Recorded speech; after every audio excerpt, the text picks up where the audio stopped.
This podcast is a member of the Red 5 Network. For more Red 5 Network podcasts and content creators, visit bio.link/red5.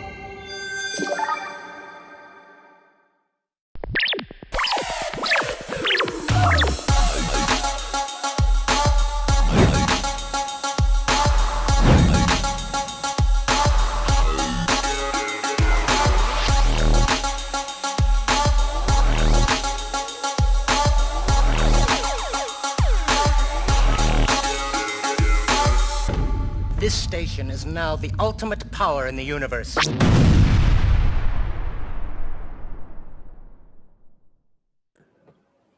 Woo-hoo!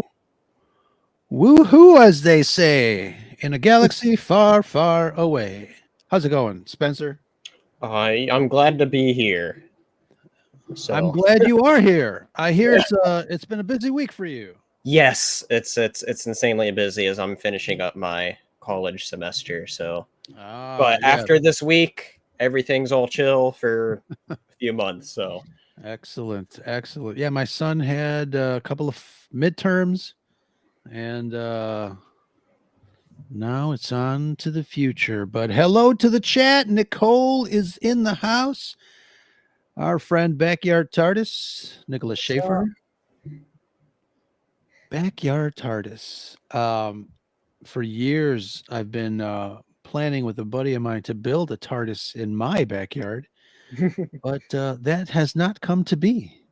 I wonder how my wife would react to going to the backyard and all of a sudden seeing a TARDIS in her backyard.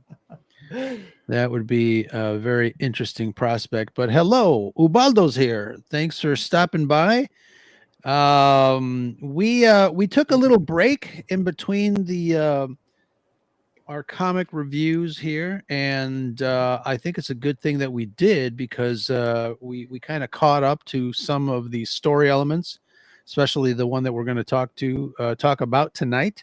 But we've had some pretty good numbers and some pretty good success stories when it comes to our last, what do you call it? Our last couple of comic review shows. awesome. And Vader Dark Visions was a very interesting series. Mhm. And we dove into that series, all 5 episodes, or all 5 saying episodes, man.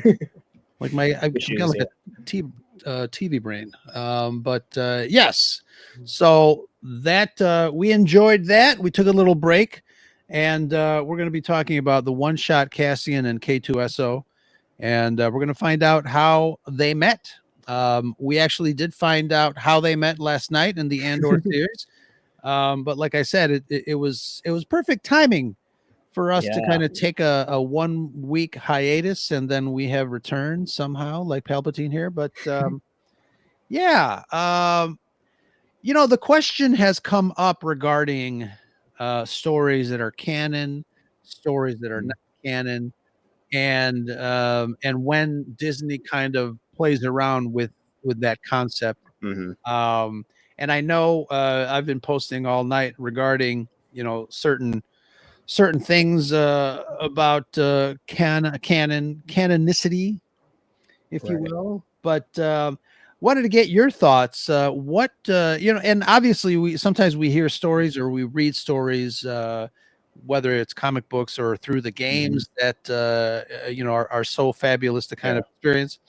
What are your thoughts on I guess a canon story that might have been retroactively changed or ignored even? What are your thoughts for the most part on that? I've never felt like it's as big of a deal that other people make it out to be. Okay. So for like the main things that comes to mind, like for instance, there is the thing with Kanan and Bad Batch, right? You saw him, and there's this comic where I feel like a lot of the cases is like it still tells the same story overall. To me, the story was still the same, but it was just a planet and time of day was different. But the results of the story and everything that like kind of happens there is like still in essence the same. And so like stuff like that never really bothered me, just because I feel like kind of like two sides of the same coin in a lot of places, of where Sure. it's just nothing that's really that important that also kind of overrides. Another example being stuff with oh my gosh, what's his name? Timothy Oliphant's character in Mandalorian. Oh yeah. What's his name? I can't. That one dude. Yeah, the sheriff guy, right? Anyway, Yeah. his story was told in the Aftermath books, and I believe it's the third one kind of gets into his chapter, and that gets into like what happens in the Mandalorian. And when you read that, it's pretty much the same story, just Mando's not there. And so I don't know. I just feel like none of the changes or whatnot has really been huge. Mm-hmm. But my caveat to that, which is just weird, is the whole thing with and I don't know if we ever really got an answer to it. Everything that's happened with the Tales of the Jedi last Ahsoka episode, because that's like the same story as the Ahsoka novel, and they're like saying, well, it is that, but it's also not that. I don't know. But yes, Cobb Vanth. Cobb Vanth. There you go. Thank you. Corn on the Cobb Vanth. For sure. But thank you for the chat, for setting us straight. Yeah. And if somebody posted, because like I said, I was asking that question a while this evening, but somebody posted a video clip, and it's kind of an interesting take, and it is Sam Whit talking about canon and George Lucas and Dave Filoni. And before we started the chat, we were talking about Sam Witwer, and he really knows his stuff. Yeah. Obviously, it almost seems like Sam is kind of a student of George Lucas, or Dave Filoni, really, who was a student of George Lucas. So there's a lot of knowledge between the three that have been passed down. And Sam basically was saying that he doesn't have a problem with canon because it's stories that are told from a certain point of view. He didn't say that particular. I kind of threw that in, but I think for the most part, it seems like that's what he's saying. These stories are told, and they might change from time to time depending on who's telling them. Sometimes the essence stays the same, but yeah, his thoughts are basically, George basically said, hey, these stories are slightly different depending on who tells them. My podcast host, Brad, though, has a little bit of a different opinion. He texted me. I was going to have him on tonight, but he's at home taking care of the baby. He says, although I'm glad Cassian finally got K2, I'm actually not happy that other media can now just get overridden. When Disney took over and made everything Legends, they said they were going to make sure that all media maintained a singular continuity. Okay. And obviously I can appreciate that, with franchises like Star Wars and, by default Marvel, there's a lot of stories out there. There were a lot of stories before the MCU came into existence on the big screen. And Marvel kind of, I guess, just kind of took that and put it on steroids now that we've got Marvel movies, and a lot of it is connected. I don't know. I feel like it's great that things are connected. It would be nice to have everything kind of organized and settled in one complete gigantic version of a story. Yeah. But like Nicole was saying in the chat, there's a little bit of a discrepancy between the Andor series and the book Reign of the Empire, which I feel like discrepancies in canon in your own head can be played with and maybe explained away. But I think I'm in agreement with you for the most part, where it doesn't seem like that big of a deal. Right. Yeah, I feel like it's that way for most cases. I think there's a couple cases I like, well, I'm not sure about that, but overall, not so much. Yeah. So let's talk a little bit about last night. Andor introduced obviously the story where Cassian and K2SO meet. They get together, I guess, and it's vastly different, obviously, than the comic book that we're going to be doing. Did you see the episode last night? I've not. Super busy, so I've not been able to. But I looked into a little bit about what happened in preparation for this, and obviously, at the moment when they bring in K2SO, knowing the internet, of course, you're gonna find out about it either way, and so yeah, sure, especially with the internet, I don't know, internet worm that I am. So, but no, I'm aware of what happened though, even though I haven't completely seen it. Sure. So if you haven't seen it, spoilers, turn away, go back.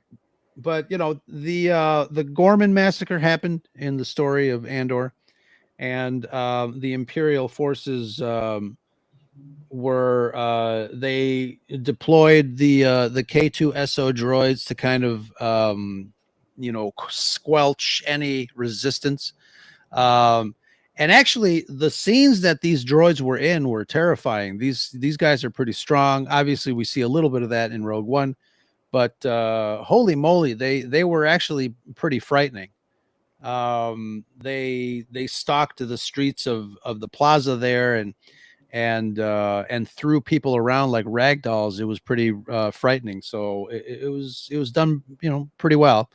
There's one droid that singled out Cassian and went after him, but another character stopped the droid in its tracks, literally, and stopped this K2SO droid from killing Cassian.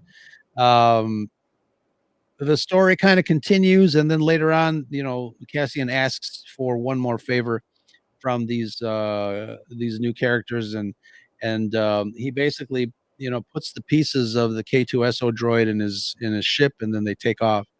I guess they wanted to be able to have a droid so they can use to be able to infiltrate if they needed to in future missions, which makes sense. Obviously, we see that happen in Rogue One. They put him together. I guess they do a little reprogramming, and at the end of that story arc, we see the beginnings of how K2SO on screen at least came to be. Next week it'll be interesting. There'll be I'm sure there'll be more K2SO, but we get a little taste of that scenario here. So getting into the one shot, the comic book, and how many one shots in this family of comic books were there? I know there was because I keep seeing some variant covers of this one right here that we're displaying, but there's also it was a Rogue One adaptation with a couple of spin-offs, if I'm correct. I'm not sure what else is involved with that, actually. Yeah. I'd have to look into that here really quick. And it's confusing too, because every time I look it up, I see another cover, and I'm like, is this something new or is this a variant? Right. But Cassian and K2SO, and a fan favorite for sure, K2SO, played by actor. You know the actor. Oh, it's right off the tip of my tongue. Nicole will help. Yeah, I know, Nicole. Come on, Nicole. Alan Tudyk. Alan Tudyk. There you go. Resident alien himself. Yes. All right. So here, this is obviously the cover of the one shot, and again, it's got the subtitle, the subheading Rogue One, which obviously for obvious reasons. So this is written by, and I know 2 weeks ago you tried to say his name. Swarzinski. that name throws me off in particular because it's a lot like another famous comic writer named Straczynski. Yeah. But not quite that. Yeah. So he's the writer. You've got a couple of artists and colorists. Here is basically the resume of characters that are in this story. It's not a long story. It's pretty self-contained. Mhm. But the rebel intelligence officer Cassian Andor with rebel spies, and I think this is a new species we've never seen before, Kurtus and Rismor, and I can't remember what species they are, but they don't talk. The way they communicate, which was interesting, the way they communicate is they change their pheromones, so they basically fart and have a conversation. I thought it was quite interesting. I liked it. It was something new. Yeah. So I guess they're on a mission.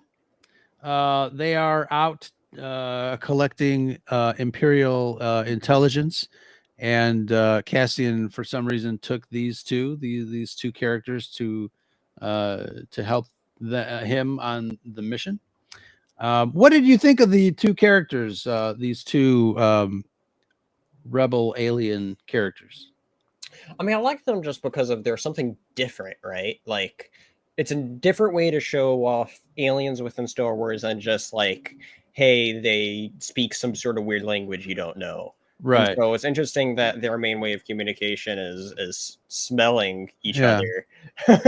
Which is, but I liked it though, and it kind of created like an interesting duo dynamic for a little bit of like, well, you don't know what they really think the entire time through the issue.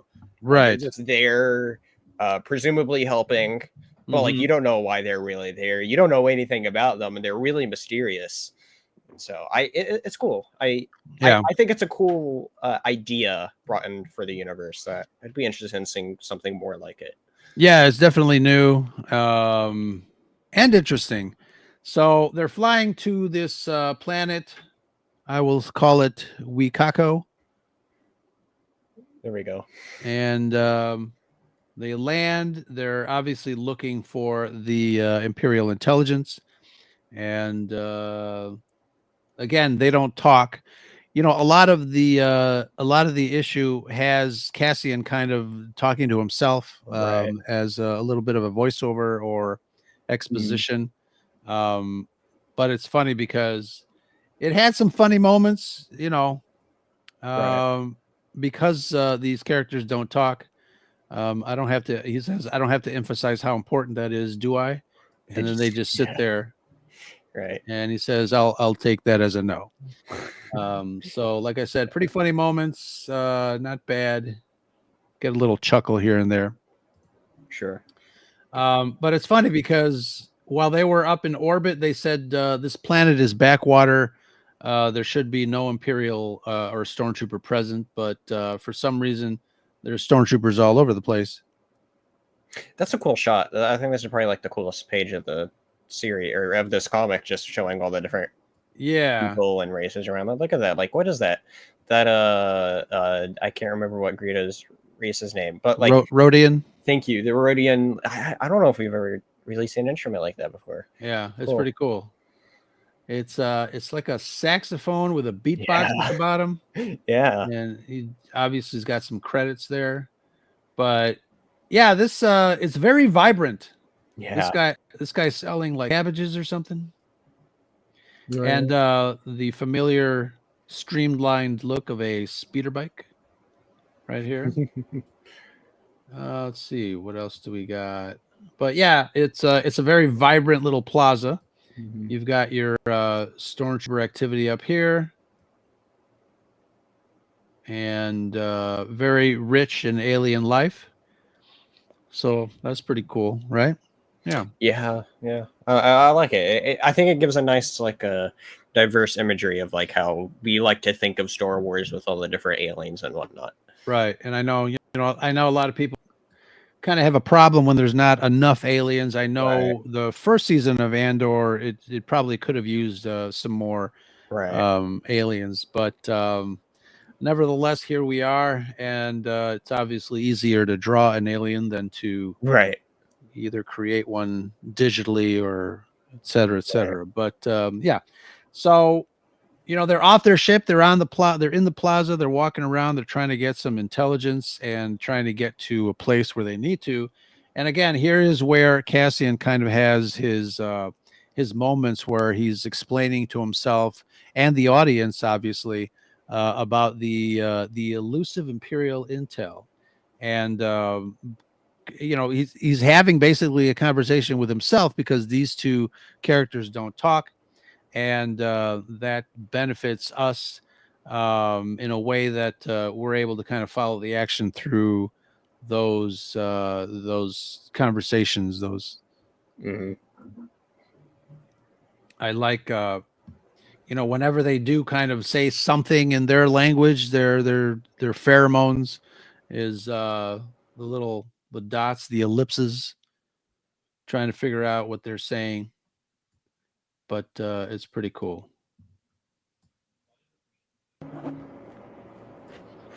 Another funny moment. Sometimes I'll ask a question and then I'll catch a whiff of ozone and realize, oh, they just had a conversation. So that's kind of funny. Right. And yeah, what was last weekend was Free Comic Book Day. Yeah. Hopefully you guys got out to your comic book. Folks are saying that they just bought a bunch of comics at Half Price Bookstore. There's a Half Price bookstore right by my house. Nice. Love just to kind of go in there and hang out and see what they got. But actually, today the new Star Wars series just launched. Oh, that's right. Yeah. Yeah. You and Steve were talking about it, right? A couple of days ago. Yeah, we were. So they get to this building, and again, they're trying to figure out, well, why is there so much Imperial presence? And you see the droids, you see the stormtroopers. It's kind of a cool shot, and they're going to try to get in there. Again, some exposition from Cassian because these two other characters don't talk. But they're going to go in and try to jimmy the lock open so they can get in there. And while Cassian is working the lock, they are going to try and find a way in. Let's see here. And then for some reason... Oh, and here's a very cool shot. And this is what they came to find. And it seems like they had sources that an Imperial Star Destroyer was being salvaged here, and they needed some tech or something, right? Was that the story? Something like that, yeah. That's a really cool shot of perspective. Like, just look at how tiny they are. They're just like little dots there, right there. Yeah. That's pretty cool. Little lines, but yeah, Star Destroyers and the vista of this shot too. I mean, the engines, the bulk of the body, just laying there in this hangar. This hangar's got to be huge too, then. Right? Yeah, I can only imagine how big. Yeah. So I guess Cassian sees that there's some monitors, and it looks like the stormtroopers have found that there might have been a little break-in. So the alarm is tripped, and he's like trying to figure out, like, there's no way they could have tripped the alarm, right? Oh, no, surely not. What's going on? And stormtroopers are coming. Here they come. Threat is coming. They're fine though, right? They just miss all the shots though. They'll be fine. They'll be fine. All right. So obviously they got to get the heck out of there. Right. Let's see what happens. I can't remember here. All right. So they're trying to get past the perimeter to go unnoticed. Cassian is trying to find a way out, a safe way out, tells the characters to stay here and don't make a noise. And he cracks himself up because, like, he found himself, he discovered that he actually was going to say, don't make a noise when these characters don't talk. So he's going to distract the Imperial forces by making a noise in one direction, and he gets the attention of an Imperial droid here, and basically says, "Okay, you got me. I surrender. Come and get me. Come and arrest me." And I love this frame. You seem very eager to be arrested.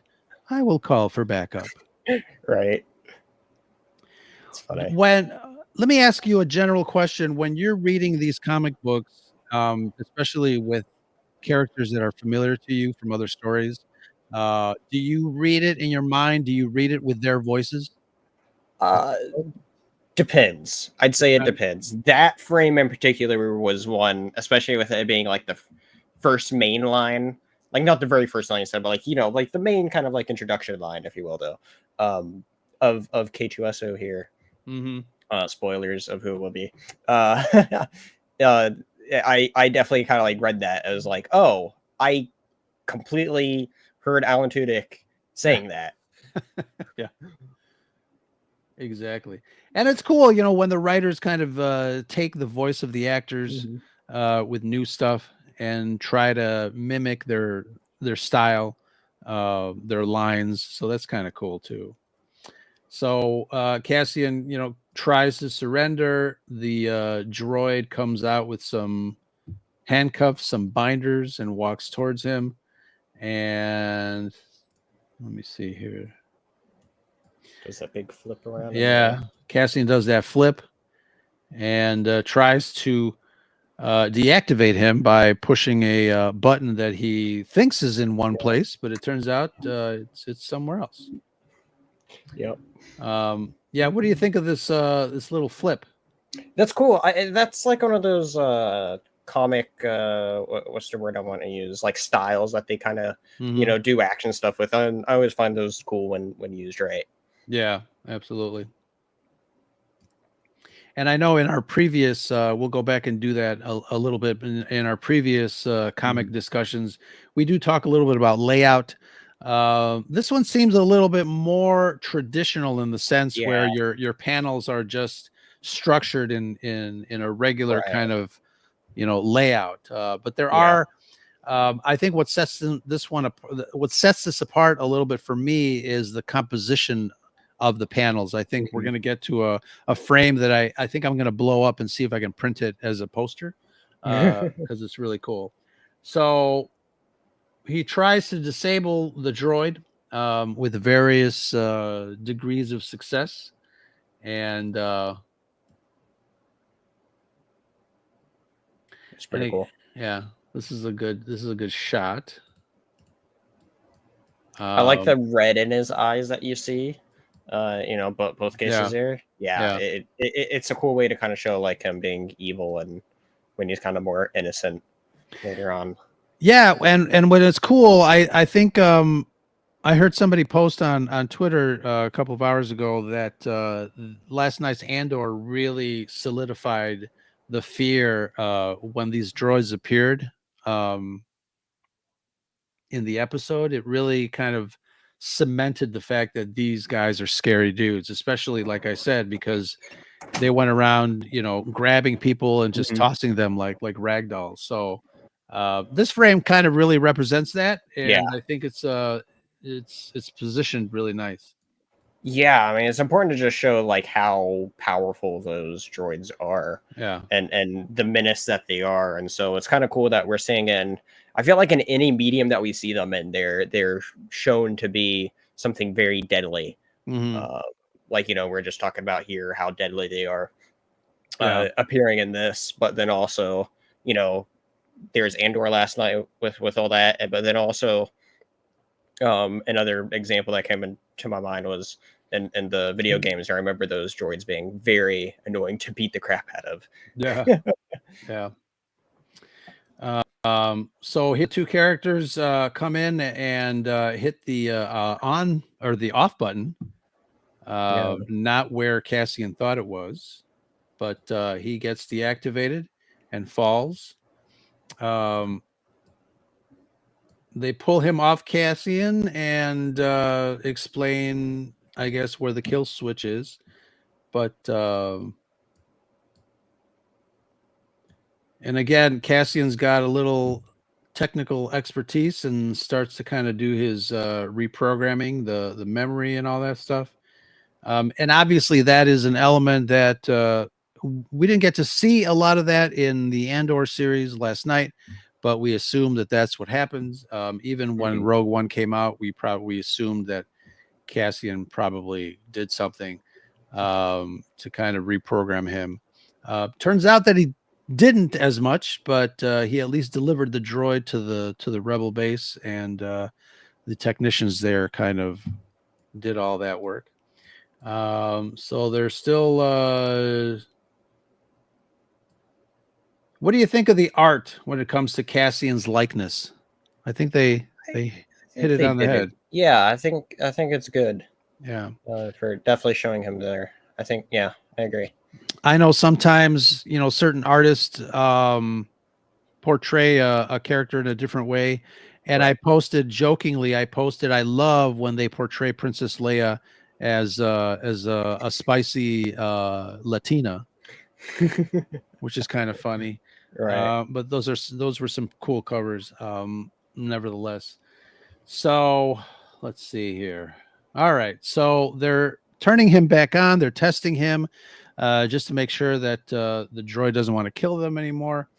And I'm going to ask you in a little bit because we're going to get to this part of the story. But here are the two characters again that don't speak. They turned him off, and he does have a little bit of his memory still intact. So he's saying that I probably still need to detain you or terminate your life.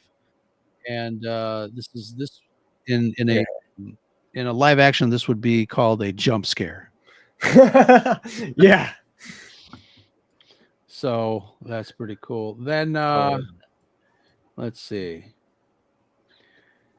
He's trying to reach that button again. And it's just menacing. Yeah. I love this line. He says, "What is your name and rank? I will need it to note it for the death record." Right. Yeah. It's a little dark there. Yeah, very much so. So obviously the click clack is the button, the droid being deactivated. And it's interesting too because they bring him back and they make a plan to I guess use the droid to escort them out. And again, similar to what they did in Rogue One, making sure that the Imperials see that they've already been captured, supposedly. Right. And I think at this point they've given up on the Imperial intelligence regarding that Death Star or the Star Destroyer. But well, something happens after that. So they get back out to the plaza, and again, they try to trick the stormtroopers into making them believe that they are being transported. But it's funny because he says, "I'm escorting these 3 rebel spies to their ship," and funny. They're like, "What?" It's like, that's not what you're supposed to do with them. Yeah. And this is another cool frame. Again, it's funny. The panels at first were like this, and you can see the action, vertically. Now it's now it's horizontal, which is cool. They're kind of switching the orientation from time to time, so that's kind of neat. Yeah. A lot of action takes place, and he takes the 2 alien ladies, and they kind of zip off. Cassian does his thing, and they escape. This is the frame that I like. I think it's coming up here. Where is it?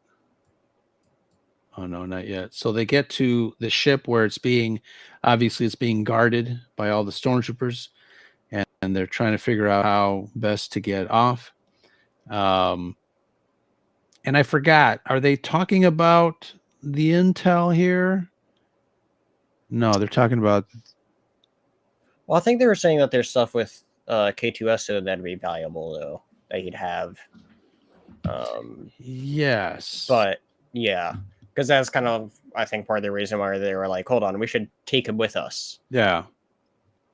And I wasn't too clear. I thought that maybe they put something in K2SO that had to do with the intelligence, but I guess he already had it since he was an Imperial droid. Yeah. So they make a distraction. One of them runs, and this is her first line. She says, "Bring the droid back to the rebels. He has all the intel we need." Right. Yep. And she distracts the stormtroopers by running away, and then the other one does the same thing. This is a great shot too. The explosion of the ship. Oh yeah. Behind it, the other ship. And oh no, it was their ship because he says we need to find another ship. Right. So yeah, the distraction worked. Everybody's sent scrambling. And let's see, what are they talking about here? Wait. All right, so now they figure out that he's not as bad as he was in the previous 2 activation attempts. Oh yeah, he's turning him off again. Another jump scare. There's a lot of that in this. Yeah. A lot of off and on. And here's click again. One more time. Third time's the charm. All right, so more stormtroopers are coming. Kind of like interesting that it was just like, hey, we'll just keep on turning him off and on again, and slowly it just seems to work. Well, how many IT guys have you spoken to that just basically says, "Have you tried turning it off and turning it back on again?" So shows you how faulty, not too far fetched. Tech is. Yeah. So laying on the ground, he comes back. And this is, again, third time's the charm. He comes back and he says, I'm not sure what I'm supposed to do, which is strange, don't you think? Listen, it's simple. What is my purpose in life? Yeah. Really? This is a cool shot, too. And he says, we need to find a new ship and steal it. If any stormtroopers get in our way, I need you to terminate their lives. Do you understand? And this is, yeah, that's a cool shot. I almost thought that was the Millennium Falcon. I can see that if just glancing up there. This next shot, let me see if I can widen out here. All right, so there's a lot of action. They're trying to look for another ship. They steal another ship. They get to it, and they're jumping in the ship. And they're going to be doing the infamous calculation yes, to get to hyperspace. Got to get the heck out of there. Yeah.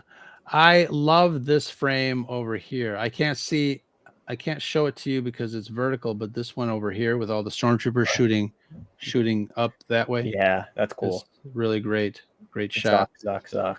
Yeah. There we go. I like it. And you can see obviously the vastness of this town, of this city. They steal the ship and they're taking off, blasting off. I like the architecture of that town. Yeah. Looks like New Mexico. Right. Santa Fe. So it's interesting. So they get off the ship, or they get off the planet, and our friends, the smelly communicators, stick around. They stayed, and once what did he say? Once I get you back to the base, we'll be able to extract it and learn what the new Imperial security protocols are. And he's basically says, yeah, Curtis was right. You're all the intel we need. K2SO has got one last question. He says, Captain Andor. Yeah. It's strange. I no longer have the overwhelming urge to detain you. So, and this is how they meet. And they live happily ever after. There we have it. There we have it. Yeah. So, what are your thoughts? What are your thoughts on the story and how they kind of pivoted from the Andor last night? What do you think? I think it is just like kind of one of those things that was just made to be like, let's just kind of build on the success of what Rogue One was, right? Like, and so I don't necessarily think like anything shocking was here, and I think it was just it overall just kind of just very basic of like, here's how we found these two characters come together, and basic kind of spy mission of what you'd expect from Andor, especially before him, getting his show as we know it, right? And so, I don't know, nothing like too much really stood out to me. But it wasn't earth-shattering. It wasn't an earth-shattering change. I mean, the essence of the story is that, they meet. The particulars of that meeting is a little different, but he's an Imperial droid, and he was taken in and reprogrammed. That's basically the meat of the story, and But obviously, I think when they wrote this story, Andor was the Cassian Andor show wasn't around, so I don't have a problem. Yeah, I mean, I think you said it well though. Like, it is like a same essence that both of those depictions carry. It's just like who and how and everything is just different there. And so I'm looking forward to seeing how it's going to completely.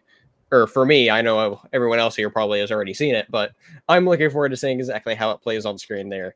Sure. With it, I know it tying into the whole massacre and everything, which is something that I've been very excited to see depicted on screen.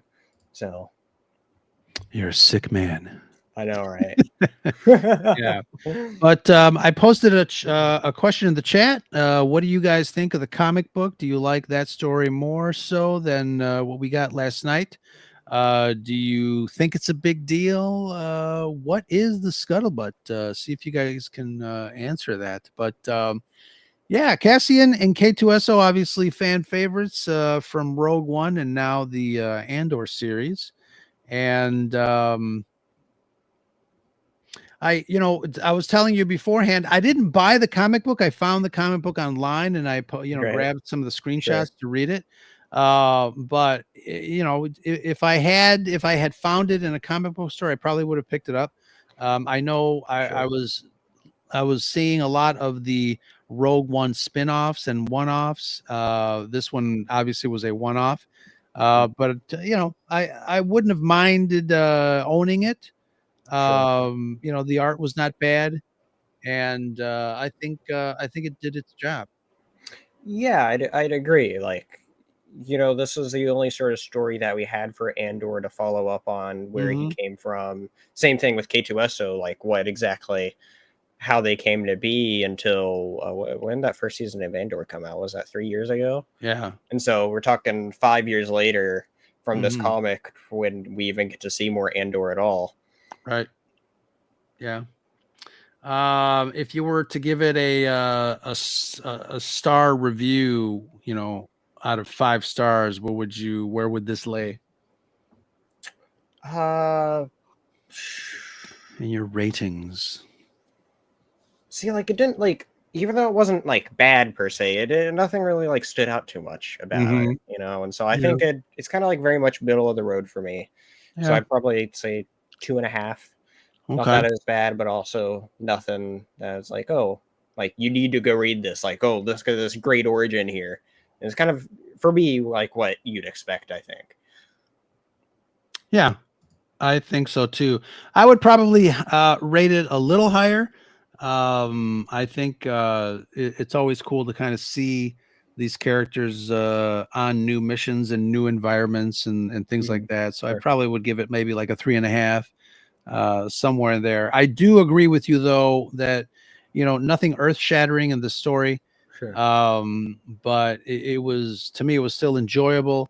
Sure. And it's definitely, one of those stories where it's like, oh, okay, it's, we can take it or leave it. But I'm not mad it exists Right. by any means. Absolutely. Yeah.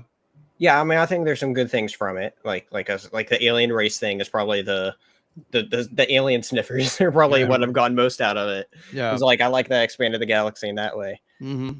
Yeah. And the art wasn't bad. I think some of the panels were great. And I think, if you guys want to go back and rewatch some of the earlier Dark Visions comic reviews that Spencer and I did, some of the panels in that first Dark Visions were really fantastic. The art was really great.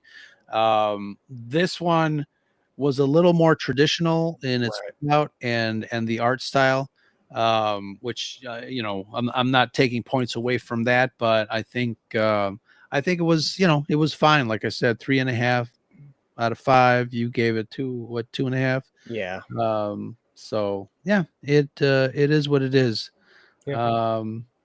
We're happy if you're happy. Exactly. What's next on the agenda for Spencer? Next up, you can find me over on the Dingus Den YouTube for the Comic Den, my weekly comic-based podcast. And so that I do with Steve from Robo Nerd Radio. We are going to be talking about some of our favorite independently owned comics. And so we each picked 5 to kind of just highlight and talk about why we love them. Oh, nice. Yeah. Very nice. Excellent. Give love to those comics outside the realm of Marvel and DC. Yeah, cool. There are, it's funny.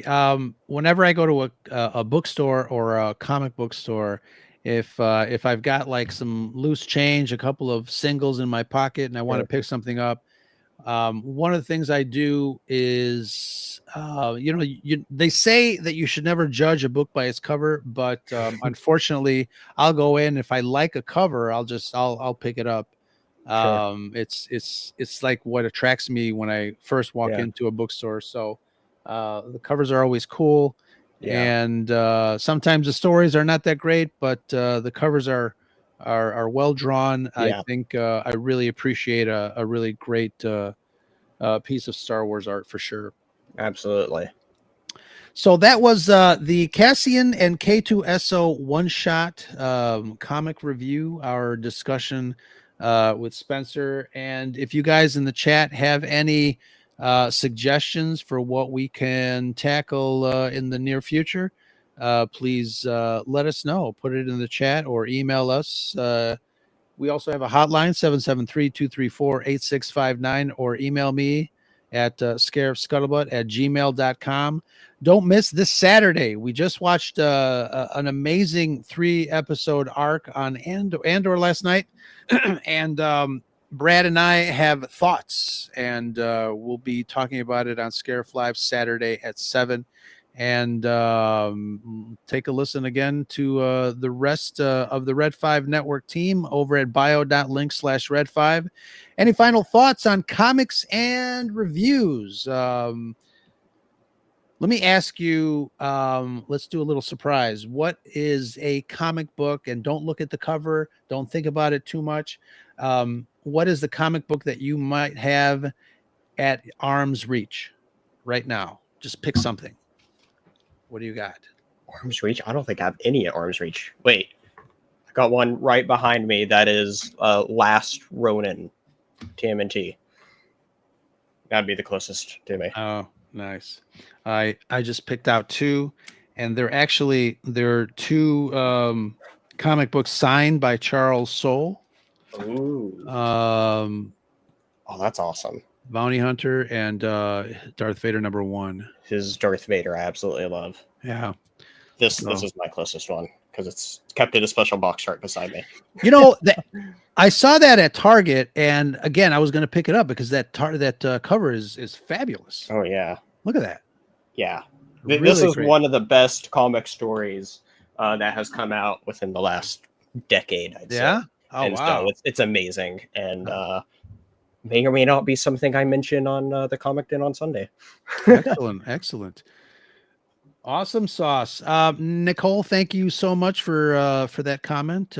We enjoy talking comic book Absolutely. breakdowns with you guys too, whenever we have a little something to say. And folks in the chat, for those of you that joined us on this midweek Scarif Live, thank you so much for hanging out with us, talking a little Star Wars, a little comic book. But yeah, send us some suggestions. And Nick is saying that that Last Ronin is a great comic, so Yes. maybe I should pick it up as well. Excellent. I think I'm going to be recording with Nick from Nick Flicks Podcast in about an hour. We're going to be talking about world building in movie franchises, and that'll be an audio episode for next week. Nice. And and again, hang out with us again on Saturday. We're going to be talking about Andor, Brad and myself, and we'll leave it there. Excellent. Spencer, last words. So say we all. So say we all. You heard it, Spencer, right here.